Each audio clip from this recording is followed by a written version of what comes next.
اور اس وقت کی اہم خبر آپ کو دے دیں، پونچھ ایل او سی پر ہندوستانی فوج کی بڑی کارروائی، پاکستان کی کئی چوکیاں تباہ۔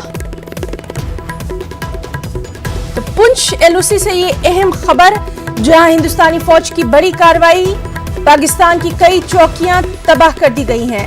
لگاتار اہم خبر پر ہماری نظر بنی ہوئی ہے۔ پچھلے کچھ دنوں سے ہم لگاتار دیکھ رہے تھے کہ پاکستان کس طرح سے ایل او سی پر فائربندی کی خلاف ورزی کرتا آ رہا تھا، اور ابھی یہ خبر کہ پونچھ ایل او سی پر ہندوستانی فوج کی بے حد اہم کارروائی ہوئی ہے، کئی چوکیاں پاکستان کی تباہ کر دی گئی ہیں۔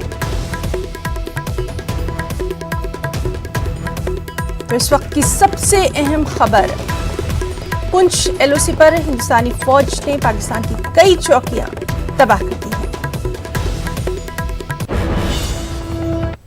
اور دہلی سے ایک اور بے حد اہم خبر آئی، کورونا سے ہونے والی اموات کو دیکھتے ہوئے دہلی میں قبرستان اور شمشان گھاٹ کی تعداد میں اضافہ کیا گیا۔ ایم سی ڈی کے چیئرمین جے پرکاش کا کہنا ہے کہ تینوں ایم سی ڈی میں شمشان گھاٹ اور قبرستانوں کی تعداد بڑھائی گئی ہے۔ ساؤتھ ایم سی ڈی میں بھی 3 اضافی شمشان گھاٹ بنائے گئے ہیں۔ واضح ہے کہ دہلی میں کورونا کی وجہ سے ہو رہی اموات کا اعداد و شمار لگاتار بڑھتا جا رہا ہے، اور ایسے میں ساؤتھ ایم سی ڈی نے پنجابی باغ شمشان گھاٹ کو پوری طرح سے کورونا کے مریضوں کی آخری رسومات کے لیے الاٹ کر دیا ہے۔